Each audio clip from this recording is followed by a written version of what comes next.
নবী সাল্লাল্লাহু আলাইহি সাল্লামের জীবনী। রাসূল সাল্লাল্লাহু আলাইহি সাল্লাম এর পশ্চাদ্দা বনে সুরাকার যাত্রা। কুরাইশরা চতুর্দিকে ঘোষণা করে দিয়েছিল যে যে ব্যক্তি রাসূল সাল্লাল্লাহু আলাইহি সাল্লামকে গ্রেফতার করে আনতে পারবে তাকে 100টা উটনী পুরস্কার প্রদান করা হবে। মহানবী সাল্লাল্লাহু আলাইহি সাল্লাম হযরত আবু বকর সাল্লাল্লাহু আলাইহি সাল্লাম এর গুহা 3 দিন 3 রাত অতিবাহিত করার পর উভয় সামনের দিকে অগ্রসর হলেন। আমের ইবনে ফুহাইরা ও আব্দুল্লাহ ইবনে উবাইকে যাদেরকে রাসূল সাল্লাল্লাহু আলাইহি সাল্লাম পারিশ্রমিক বিনিময়ে পথ প্রদর্শন হিসাবে সাথে নিয়েছিলেন, সমুদ্রের উপকূলের দিকে তাদেরকে নিয়ে চলেন। সুরাকা ইবনে মালিক ইবনে জুশামকে পুরস্কারের লোভে মহানবী সাল্লাল্লাহু আলাইহি সাল্লাম পশ্চাৎ বনে প্রচারিত করে এবং 100টি উট আগ্রহে অষ্টপৃষ্ঠে সওয়ার হওয়া তার পথ চিহ্ন অনুসরণ পথচারণ শুরু করে, কিন্তু হঠাৎ তার ঘোড়া হুঁচকে পড়ে যায়, কিন্তু তারপর সে হার মানবে রাজি নয়। রাসূল সাল্লাল্লাহু আলাইহি সাল্লামের পায়ের চিহ্ন ধরে সালামের দিকে অগ্রসর হতে থাকে। দ্বিতীয় তার ঘোড়া হুঁচকিলে সে ঘোড়ার অগ্রসর হতে মাটি পড়ে যায়, অতঃপর পুনরায় সে ঘোড়ায় পিঠে সওয়ার হয়ে পশ্চাৎপদ শুরু করে। এমনকি যাত্রী দলের সামান্য অগ্রসর দেখতে পায়। ঠিক তার সেই মুহূর্তে তার ঘোড়া কঠিনভাবে হোঁচট খায় এবং তার সামনে দুটো পা মাটির মধ্যে ধ্বংসে যায়, আর সুরাকা মাটিতে নিক্ষিপ্ত হয়। আর এরই সাথে সেখান থেকে ঘূর্ণি আকারে ধোঁয়া উঠতে থাকে। এত দৃশ্যে সুরাকা পরিষ্কার বুঝতে পারল যে স্বয়ং আল্লাহ তাআলা রাসূল করিম সাল্লাল্লাহু আলাইহি সাল্লামের সহায় সাহায্যকারী সর্বাবস্থায় জয়যুক্ত হবেন। হিজরত থেকে উম্মতের শিক্ষা। মহানবী সাল্লাল্লাহু আলাইহি সাল্লাম হিজরত হতে সর্বপ্রথম যে কথা প্রমাণিত হয় তা হচ্ছে এই দাওয়াত ধর্ম বিশ্বাসের খাতিরে যে কোনো প্রিয় ভালোবাসার জিনিস, যে কোনো পরিচিত কাঙ্ক্ষিত বস্তু, এমন প্রতিটি বস্তুকে যারা ভালোবাসেন, যাকে অগ্রাধিকার প্রদান করেন, যাকে যে কোনো মূল্য আঁকড়ে ধরতে প্রেরণা মানুষের সুস্থ স্বাভাবিক প্রকৃতির অন্তর্গত ভিতরে রেখে কুরবানি করা যায়, কিন্তু প্রথম উল্লেখিত দুইটি বস্তু কোনো জিনিসের বিনিময়ে পরিত্যাগ করা যেতে পারে না। মক্কা রাসূল সাল্লাল্লাহু আলাইহি সাল্লামের জন্ম তার সাহাবা কিরাম রাদিয়াল্লাহু আনহু এর কেন্দ্রে স্বদেশে হওয়ার সারা হৃদয়ের চুম্বকের মতোই আকর্ষণীয় ছিল, আর তা এজন্য যে এ শহরে বাইতুল্লাহ শরীফ আল্লাহর ঘর অবস্থিত, যার প্রতি ভালোবাসা তাদের আত্মা রক্তের কণিকা অনুপ্রবিষ্ট ছিল। কিন্তু এগুলো কোনটি রাসূল সাল্লাল্লাহু আলাইহি সাল্লাম ও সাহাবা কেরামকে দেশ ত্যাগ, পরিবার পরিজনকে বিদায় সম্ভাবনা জানানো থেকে বিরত রাখতে পারেনি। কিন্তু জমিনও এই আকীদায় বিশ্বাস ও দাওয়াতের জন্য একবারে সংকীর্ণ হয়ে গিয়েছিল। মক্কাবাসীরা এ দুটো বস্তু থেকে মুখ ফিরিয়ে নিয়েছিল। নবী সাল্লাল্লাহু আলাইহি সাল্লাম মহাবীর সম্পর্কে ভালোবাসা এবং মহাবীর সম্পর্কে ও ভালোবাসা এবং ঈমানী শক্তি ও আগ্রহ উদ্দীপনা এই মিলিত প্রেরণা রাসূল সাল্লাল্লাহু আলাইহি সাল্লাম এই বাক্য থেকে শ্রেষ্ঠ প্রতিভাত হয় যা তিনি হিজরত কালে মক্কাকে সম্বোধন করে বলেছিলেন, অর্থাৎ মক্কা, প্রিয় মক্কা, তুমি কত সুন্দর শহর, তুমি আর আমার কত প্রিয় ভালোবাসা তুমি। যদি আমার কাউ আমাকে এখান থেকে বের করে না দিত, তাহলে তোমাকে ছাড়া অন্য কোথাও বসবাস করতাম না। অর্থাৎ বান্দা আমার, যারা ঈমান এনেছে, তারা জেনে রাখো, আমার জমিন খুব প্রশস্ত। অতএব একমাত্র আল্লাহর ইবাদত। আনকাবুত আয়াত 46। তাসবীরের জটিল এবং উন্নত সমাজ। এভাবে একথা খুব সহজে বোঝা যায় যে রাসূল সাল্লাল্লাহু আলাইহি ওয়াসাল্লাম মহারিজগণ মক্কা থেকে ইয়াজরিব নামক কোনো গ্রামে সফর করেননি, বরং তার এক শহর থেকে আরেক শহরের দিকে স্থান ত্যাগ করেছিলেন। যদিও দ্বিতীয় শহরটি প্রথম শহরের তুলনায় জীবনে বহু প্রকার বিকাশ ক্ষেত্রে ভিন্নতম ছিল এবং তুলনামূলকভাবে মক্কা থেকে কিছুটা ক্ষুদ্রতম ছিল, কিন্তু সেখানকার জীবন জটিলতার দিক দিয়ে মক্কার তুলনায় অগ্রসর ছিল। রাসূল সাল্লাল্লাহু আলাইহি ওয়াসাল্লামের সামনে আগত সমস্যা ছিল ভিন্ন ধরনের, কেননা সেখানে কয়েকটি ধর্ম, সমাজ, সংস্কৃতি বর্তমান ছিল, যে সকলের উপর নিয়ন্ত্রণ প্রতিষ্ঠা এবং মদিনাকে এক আকীদায় বিশ্বাস, একই ধর্মের রং রঞ্জিত করার কাজ আল্লাহর পক্ষ থেকে সাহায্যপ্রাপ্ত। রাসূল সাল্লাল্লাহু আলাইহি ওয়াসাল্লামকে এই করতে পারতেন যাকে আল্লাহ পাক প্রজ্ঞা, দূরদর্শিতা, বিচক্ষণতা, সিদ্ধান্ত গ্রহণের ক্ষমতা, মানবতার বিক্ষিপ্ত অঙ্গ-প্রত্যঙ্গকে একত্র করা এবং পরস্পর বিবাদমান শক্তিকে হেদায়েত, মানবতা পুনর্গঠনের কাজে এবং অন্য মদদগারে পরিণত করা অস্বাভাবিক যোগ্যতা দান করেছিলেন, যাকে এক চিত্তাকর্ষক ব্যক্তিত্ব দান করেছিলেন। আল্লাহ তাআলা যথার্থই না বলেছেন, অর্থাৎ যিনি তোমাকে তার সাহায্য মুমিনদের দ্বারা সাহায্য করেছেন, তিনি ওদের হৃদয় মধ্যে প্রতিস্থাপন করেছেন। পৃথিবীর যাবতীয় সম্পদ ব্যয় করলেও তুমি তাদের হৃদয় প্রতিস্থাপন করতে পারতে না, কিন্তু আল্লাহ তাদের মধ্যে প্রতিস্থাপন করেছেন। তিনি পরাক্রমশালী, প্রজ্ঞাময়। সূরা আন-নাফল আয়াত 63। রাসূল সাল্লাল্লাহু আলাইহি ওয়াসাল্লাম এর আগমন বার্তা পেয়ে আনসারগণ যে বাড়ি ঘর থেকে বেরিয়ে পড়েন, তারা দেখতে পান মহানবী সাল্লাল্লাহু আলাইহি ওয়াসাল্লাম একটি খেজুর গাছের ছায়ায় বিশ্রামরত, সাথে হযরত আবু বকর রাদিয়াল্লাহু আনহু। রাসূলুল্লাহ সাল্লাল্লাহু আলাইহি ওয়াসাল্লাম প্রায়ই সমাবেশে ছিলেন। আনসারদের অধিকাংশ কখনো রাসূল সাল্লাল্লাহু আলাইহি ওয়াসাল্লাম কে দেখেননি, ফলে আগ্রহাতিশ তা উভয়কে ঘিরে ধরেন এবং কখনো রাসূল সাল্লাল্লাহু আলাইহি ওয়াসাল্লাম মনে করে হযরত আবু বকর রাদিয়াল্লাহু আনহুকে সালাম করেছিলেন। ভিড় বাড়ছিল। হযরত আবু বকর রাদিয়াল্লাহু আনহু অনুভব করেছিলেন যে লোকেরা বুঝতে পারছেন না উভয়ের মধ্যে কে মাকদুম আর কে খাদেম। এই ভ্রম দূর করার মানুষের একটি চাদর মহানবী সাল্লাল্লাহু আলাইহি ওয়াসাল্লাম মাথার উপর তিনি মেলে ধরলেন, ফলে এ ভ্রম হতে দূর হয়ে গেল। প্রায় 500 আনসারদের এক বিরাট জামায়াত এই মোবারক কাফেলাকে অভ্যর্থনা জ্ঞাপন করে। অবশেষে তারা অত্যন্ত সম্ভ্রমের সাথে সৌজন্য সহকারে মহানবী সাল্লাল্লাহু আলাইহি ওয়াসাল্লাম এর সমীপে নিবেদন পেশ করেন, হুজুর তাশরিফ নিয়ে চলুন, আপনি এখন সর্বাপেক্ষা নিরাপদ। আপনি যাই বলবেন তা শোনা হবে এবং মান্য করা হবে। রাসূলুল্লাহ সাল্লাল্লাহু আলাইহি ওয়াসাল্লাম তার সফর সঙ্গী সহ কাফেলা অগ্রভাগ সম্মুখে রওনা হলেন। এদিকে রাসূল সাল্লাল্লাহু আলাইহি ওয়াসাল্লামকে অভ্যর্থনা জানাতে গোটা মদিনা যেন ভেঙে পড়ল।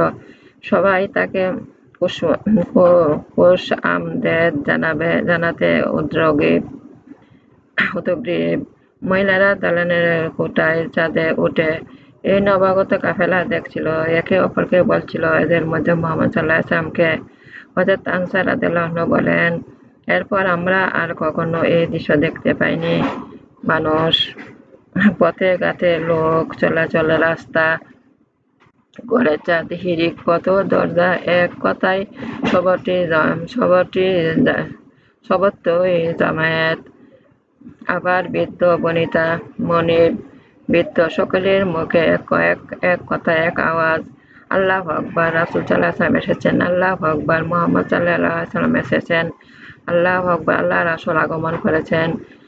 হযরত বারআ ইবনে আজিজ রাদিয়াল্লাহু আনহু খুব ছোট ছিলেন, অল্প বয়স ছিলেন। তিনি বললেন, আমি মদিনার বাসীকে রাসূল সাল্লাল্লাহু আলাইহি ওয়াসাল্লাম এর আগমনে যত খুশি হতে দেখেছি, অন্য কিছুতেই তত খুশি হতে দেখিনি।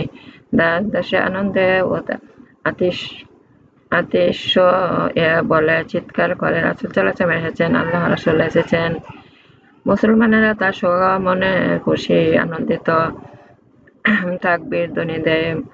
মনে হচ্ছিল তাদের জীবনে এর চেয়ে আনন্দ যেন আর কখনো আসেনি। মনে হচ্ছিল মদিনা যেন মুস্কি মুস্কি হাসছে আর গল্প আনন্দে ফুলে ফুলে উঠছে। মদিনা কত কচি শিশুরা হেলে দুলে নির্লিপ্ত কবিতা আবৃত্তি করছে। সানিয়াতুল বিদা পাহাড় থেকে পূর্ণিমা চাঁদ উদয় ঘটেছে। যতদিন আল্লাহর নাম নেবার মতো একজনও থাকবে, আমাদের শুকরিয়া আদায় করা উচিত হবে। আমাদের মধ্যে প্রেরিত ওহে সজ্জন, আপনি বাধ্যতামূলক আনুগত্য নির্দেশন নিয়ে এসেছেন। হযরত আনাস ইবনে মালিক আনসারী সে সময় খুব অল্প বয়স্ক ছিলেন। তিনি বললেন, যেদিন রাসূল সাল্লাল্লাহু আলাইহি ওয়াসাল্লাম মদিনা তাশরিফ নেন, সেদিন আমি উপস্থিত ছিলাম। আমি এর চাইতে সুন্দর আলোক উজ্জ্বল দিন আর কখনো দেখিনি, যেদিন রাসূল সাল্লাল্লাহু আলাইহি ওয়াসাল্লাম আমাদের মদিনা তাশরিফ আনেন।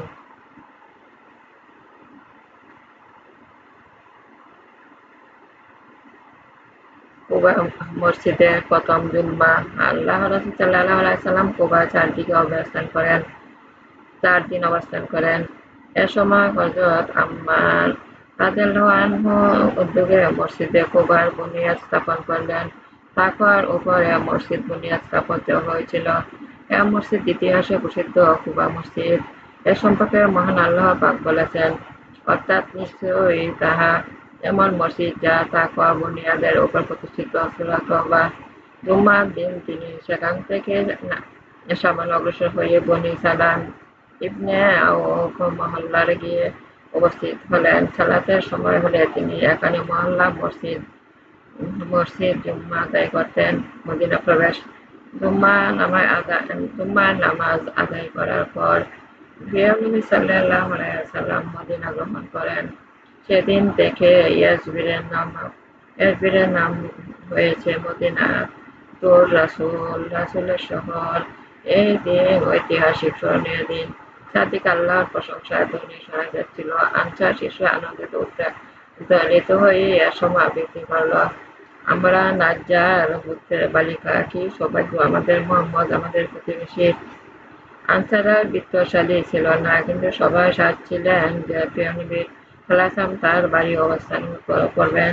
এই এলাকা দিয়ে যাচ্ছিলেন, সেখানে লোকেরা প্রিয় নবী সাল্লাল্লাহু আলাইহি ওয়াসাল্লাম এর উটের রশি ধরে বাড়িতে আসার আবেদন জানান।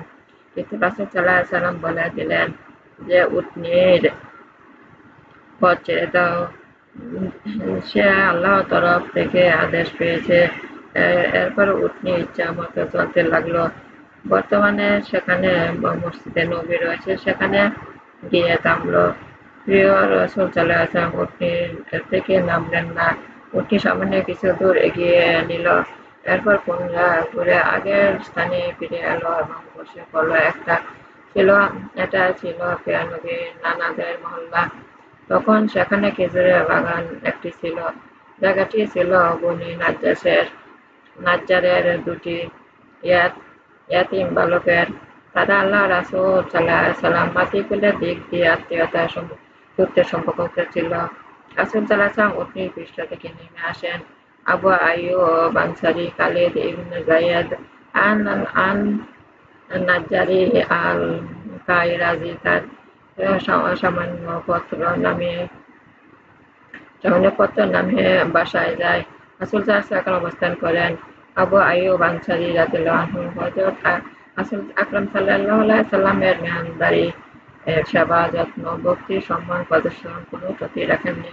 কিন্তু এতে রাসূল সাল্লাল্লাহু আলাইহি ওয়াসাল্লাম আইয়ুবী আনসারীর প্রতি অমান্না হবে বিধায় তিনি তার ব্যবহৃত দ্বিতল রাসূল সাল্লাল্লাহু আলাইহি ওয়াসাল্লাম এর জন্য ছেড়ে দিতে ইচ্ছা করেন। নিচে নেমে রাসূল সাল্লাল্লাহু আলাইহি ওয়াসাল্লাম এর খেদমতের ব্যাপারে আর্জি পেশ করেন। উপরতলায় অবস্থিত নিতে অনুরোধ জানান। জবাবে তিনি, হযরত আবু আইয়ুব, আমি আমার সাক্ষাৎ প্রার্থীদের পক্ষে নিজ তলা অধিকতর সুবিধাজনক হবে বলে মনে করি। আবু আইয়ুব আনসারী রাদিয়াল্লাহু আনহু এর অবস্থা তেমন সচ্ছল ছিল না, কিন্তু আজ স্বয়ং তার গরিবালে হুজুর আকরাম সাল্লাল্লাহু আলাইহি ওয়াসাল্লাম অবস্থান তার খুশি অন্ত ছিল না। এই বিরল দুর্লভ ও সৌভাগ্য আল্লাহ তাআলা তাকে খেদমতের তাকে দান করেছিলেন কৃতজ্ঞতার প্রকাশ। তার ভাষা ছিল অক্ষম প্রেম, ভালোবাসা, খেদমতের আদর্শ শেখা এবং অর্থাৎ নামাজ পড়ে খেদমত কিভাবে করতে হয় তার জন্য তিনি কোনো রীতিনীতি শেখার দরকার হয় না। প্রেমা প্রেমা বেগই এর জন্য যথেষ্ট। আবু আইয়ুব আনসারী রাদিয়াল্লাহু বলেন, আমরা রাসূল সাল্লাল্লাহু আলাইহি ওয়াসাল্লাম এর রাতের খাবার তৈরি করতে পাঠালাম। খাবার শেষে বুঝছি উচিত কিছু ফিরে আসলে আমি আমার স্ত্রী উম্মু আইয়ুবী রাসূল সাল্লাল্লাহু আলাইহি ওয়াসাল্লামের যেখানে মুখ লাগিয়ে খেয়েছেন সেখান থেকে খেয়ে নিতাম, বরকত হাসিল করতাম। রাসূলুল্লাহ সাল্লাল্লাহু আলাইহি ওয়াসাল্লাম নিচতলায় থাকতেন আর আমরা উপরতলায় থাকতাম। উপরতলায় পানি রাখার মাকড়সা ভেঙে যায় ফলে আমি উম্মু আইয়ুব আমাদের পরিচয়ে একমাত্র চাদর দিয়ে ঘুরিয়ে পানি চুষে নিলাম যাতে তার কোনোভাবে গড়িয়ে নিচে অবস্থানরত রাসূল সাল্লাল্লাহু আলাইহি ওয়াসাল্লাম কষ্টের কারণ না হয়। মসজিদে নববী নির্মাণ ঈমানদার ও জিন ইনসান মহব্বতের মদিনার ইতিহাসে প্রসিদ্ধ মসজিদে নববী। মদিনা যেরূপ নবী শহর, মসজিদও সেরূপ নবী মসজিদ। যে ভূমিখণ্ডের উপর কেশওয়া বসে পড়েছে সেখানে রাসূল সাল্লাল্লাহু আলাইহি ওয়াসাল্লাম স্বহস্তে এ মসজিদ পুনঃস্থাপন করেন। মদিনা পদার্পণ করার পর তার লক্ষ্য হল মসজিদ নির্মাণ করা। তিনি নামাজ আদায় করার সময় বিশ্বের অসুবিধা অনুভব করতেন। তার বাসস্থানে একটি নাজ্জার বংশের কিছু জমি ছিল। তিনি লোকদের ডাকে বললেন, আমি এই ভূখণ্ড মূল্য দিতে চাই। তারা বললেন, মূল্য নিব, কিন্তু আপনার নিকট নয়, আল্লাহর নিকট হতে। ওই ভূখণ্ডের প্রকৃত মালিক ছিলেন সাহল সুহাইল নামক দুই এতিম সহোদর। এরা হযরত মুআয ইবনে আকরাম রাদিয়াল্লাহু আনহু এর তত্ত্বাবধানে প্রতিপালিত। ওই ভূখণ্ড সংলগ্ন আসাদ রাদিয়াল্লাহু আনহু একখানি ক্ষুদ্র মসজিদ নির্মাণ করেছিলেন। তার চতুর্দিকে প্রাচীর দেওয়া হয়েছিল, উপরে ছাদ ছিল না। রাসূল সাল্লাল্লাহু আলাইহি ওয়াসাল্লাম হিজরতের পূর্বে সেখানে জুম্মা জামায়াত অনুষ্ঠিত হতো। হিজরতের পর রাসূল সাল্লাল্লাহু আলাইহি ওয়াসাল্লাম কখনো কখনো ওই মসজিদ নামাজ আদায় করতেন। তিনি ওই মসজিদে ভূমিখণ্ড এবং সংলগ্ন অংশ ক্রয় করার অভিপ্রায় প্রকাশ করেন। তিনি হযরত আসাদ রাদিয়াল্লাহু আনহু এর মুখে তার পূর্ণ তত্ত্ব অবগত হন। হযরত মুআয রাদিয়াল্লাহু আনহু একা সমস্ত মূল্য পরিশোধ করে ভূমিখণ্ড দান করার প্রস্তাব দিলেন, কিন্তু রাসূলুল্লাহ সাল্লাল্লাহু আলাইহি ওয়াসাল্লাম সম্মত হলেন না। রাসূলুল্লাহ সাল্লাল্লাহু আলাইহি ওয়াসাল্লাম এতিমদের ডাকিয়ে পাঠালেন। এতিমদের উপস্থিত হলে বললেন, হে রাসূল সাল্লাল্লাহু আলাইহি ওয়াসাল্লাম, আমরা তা হেলা করে দিতেছি, আপনি গ্রহণ করুন। তিনি তাতেও অস্বীকৃতি জ্ঞাপন করলেন। 10 দিনার বিনিময়ে তা ক্রয় করে হযরত আবু বকর রাদিয়াল্লাহু আনহু কে মূল্য দিতে নির্দেশ দিলেন। সিদ্দিক আবু বকর রাদিয়াল্লাহু আনহু সন্তুষ্ট চিত্তে হুকুম তামিল করলেন, এ ভূমিতে বহু পুরজোর বিক্ষোভ গর্ত মসজিদের কবর ছিল। রাসূল সাল্লাল্লাহু আলাইহি ওয়াসাল্লামের আদেশে বৃক্ষসমূহ কেটে ফেলা হলো, গর্তসমূহ ভরাট করা হলো, মসজিদের অস্থিপুঞ্জি তুলে দূর করে ফেলা হলো। রাসূলুল্লাহ সাল্লাল্লাহু আলাইহি ওয়াসাল্লাম সাহাবীগণ মসজিদ নির্মাণ কাজে আত্মনিয়োগ করেছেন। তিনি তাদেরকে প্রস্তর আনতে নির্দেশ দিলেন। শাহেনশাহ দু আলম নিজে প্রস্তর বহন করে আনতে লাগলেন। তার সিনাই মোবারক ধূলি দূষিত হয়ে যেত। প্রস্তর বহন করে আনার সময় সাহাবীগণ এই কবিতা পাঠ করতেন এবং রাসূল সাল্লাল্লাহু আলাইহি ওয়াসাল্লাম তাদের সাথে আবৃত্তি করতেন। আখিরাতে মঙ্গল ব্যতীত মঙ্গল নেই। আল্লাহ আনসার ও মুহাজিরদের রহম করো। কখনো বা তিনি সাহাবীগণ পাঠ করতেন, আখিরাতে জীবন ব্যতীত জীবন নেই। আল্লাহ আনসার এবং মুহাজিরদেরকে রহম করো। কখনো বা সাহাবীগণ নিজেরা তা পাঠ করতেন, আল্লাহ সাথে সাথে আল্লাহ রাসূল তাতে নিজে পাঠ করতেন এবং রাসূলুল্লাহ সাল্লাল্লাহু আলাইহি ওয়াসাল্লাম তাদের সাথে পাঠ করতেন। মসজিদ নির্মাণের ইচ্ছা করলে হযরত জিবরাইল ইসলাম আবির্ভূত হয়ে রাসূল সাল্লাল্লাহু আলাইহি ওয়াসাল্লামকে গেলেন যেন তার ছাউনি তার বাতা হযরত মুসা আলাইহিস সালামের ছাউনির মতো হয়। তাই তিনি সাহাবীগণকে বললেন, আমার জন্য মুসা আলাইহিস সালামের ছায়ার মতো ছায়া নির্মাণ করো। তাকে জিজ্ঞেস করা হয়, মুসা আলাইহিস সালামের ছায়া কি? তিনি বললেন, তিনি দাঁড়ালে ছাদ মস্তক স্পর্শ করত। এর মর্ম এই যে মুসা আলাইহিস সালামের ছাউনি যেরূপ মাত্রা ছায়ার জন্য নির্মিত হয়েছিল, সেরূপ মসজিদ নবীও শুধু ছায়ার জন্য নির্মিত হবে, জাঁকজমকের জন্য নয়। মসজিদের বুনিয়াদ স্থাপনের সময় হযরত জিবরাইল আলাইহিস সালাম এসে রাসূল সাল্লাল্লাহু আলাইহি ওয়াসাল্লামের পাশে দাঁড়ালেন। তখন মসজিদে নববী হতে খানকায়ে কাবা পর্যন্ত আবরণ উঠে গেল এবং সমুদয় কিছু দৃষ্টি হতে লাগলো। অস্ত্র বহন করার সময় সকালে একখানা করে বলিষ্ঠকার হযরত আম্বার দুইখানা করে বহন করতেন, নিজের তরফ হতে অপরখানা। তা দেখে তার পৃষ্ঠে দাস্তর মোবারক বোলাতে বোলাতে রাসূল সাল্লাল্লাহু আলাইহি ওয়াসাল্লাম বললেন, অপর সকলের জন্য একটি আর তোমাদের জন্য দুটি করে সওয়াব। অবশেষে তোমরা সর্বশেষ পানি দুগ্ধ। একবার তার উপর 3টি প্রস্তর চাপানো হলো। তিনি প্রস্তর নামাতে নামাতে রাসূল সাল্লাল্লাহু আলাইহি ওয়াসাল্লামকে লক্ষ্য করে বললেন, এরা আমাকে মেরে ফেলবে, যা বহন করতে সক্ষম নয় তাও অধিক চাপানো হচ্ছে। রাসূল সাল্লাল্লাহু আলাইহি ওয়াসাল্লাম তার দেহ ধুলায় ঝেড়ে দিতে দিতে বললেন, তোমরা বিদ্রোহীরা হত্যা করবে, এরা নয়। ইহা শুনে তিনি বললেন, আমি ফিতনা হতে আল্লাহর নিকট পানাহ চাই। মসজিদ নির্মাণ হলো অত্যন্ত অনর্বর ভাবে। পাথরের দেয়াল, খেজুর পাতা ও টিনের ছাউনি, খেজুর গাছের খুঁটি, মাটির ভিটি, মানুষের সমান উচ্চ প্রাচীর। বৃষ্টির সময় ছাদ দিয়ে পানি পড়ত, মুসল্লিগণ ভিজে যেত এবং গৃহতল কর্মাক্ত হয়ে যেত। খেজুরের শাখা জ্বালিয়ে মসজিদে বাতি দেওয়ার ব্যবস্থা ছিল। হযরত তামিম দারী রাদিয়াল্লাহু আনহু নবম হিজরীতে ইসলাম গ্রহণের পর মদিনা আগমন করেন। তিনি মসজিদে জৈতুন তেলের লণ্ঠনের ব্যবস্থা করেন এবং কুটিরগুলো লটকাইয়ে দেওয়া হতো। এতে রাসূল সাল্লাল্লাহু আলাইহি ওয়াসাল্লাম আনন্দ হয়ে বললেন, তুমি আমাদের মসজিদে যেরূপ আলোকিত করেছ, আল্লাহ তোমাকে সেরূপ আলোকিত করুক। আমার কন্যা থাকলে তোমার নিকট বিবাহ দিতাম। মসজিদে মাটির উপর নামাজ পড়া হতো। এক রাতে বৃষ্টি তার মেঝে কর্মাক্ত হয়ে গেল। নামাজ পড়ার সময় কেউ কেউ নিজ নিজ বসার স্থানে কাপড় বিছিয়ে দিলেন। তা রাসূল সাল্লাল্লাহু আলাইহি ওয়াসাল্লামের মন পুত হল। তারপর সমস্ত মসজিদ কাপড় বিছিয়ে দেওয়া হয়। প্রথমে মসজিদের কিবলা ছিল বাইতুল মুকাদ্দাসের দিকে, আর 3টি দরজা দেওয়া হয়েছিল।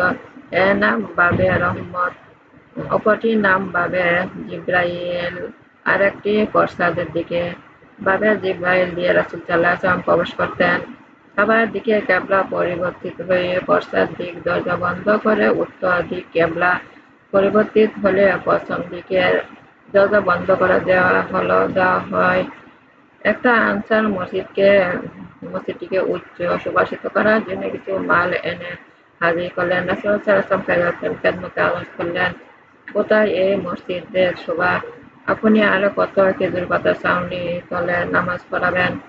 এরূপ মসজিদ নামাজ পড়া আপনার পক্ষে শোভা পায় না। সম্ভবত এর অন্তর রাসূল সাল্লাল্লাহু আলাইহি ওয়াসাল্লাম বলে থাকেন, আমি মসজিদ বুলন্দ সুবাসিত করতে উদ্দিষ্ট হই, বৃষ্টির পানি পড়া বন্ধ করে দেই। তিনি বলে হযরত মুসা সাল্লাল্লাহু আলাইহি ওয়াসাল্লাম ছাউনির মতো ছাউনি নেই। কায়বা বিজয়ের পর মসজিদ আয়তন কিছুটা বৃদ্ধি করা হয়। আমার নামাজ আমার কুশলের জীবনে আল্লাহর সাথে সহানুভূতি হে আমার আলামতে আল্লাহর আনুগত্য বানান। আল্লাহর উপদেশ পালন করতে শক্তি দান করুন, দুনিয়া আখিরাতে কল্যাণ দান করুন, দুনিয়া বলতে রক্ষা করুন। হযরত মুহাম্মদ সাল্লাল্লাহু আলাইহি ওয়াসাল্লাম ছিল আমার জীবনের গুনাহ ক্ষমা করুন। আমার ভিডিওগুলো আপনি একটু বেশি করে শেয়ার করুন, বেশি করে সাবস্ক্রাইব করুন।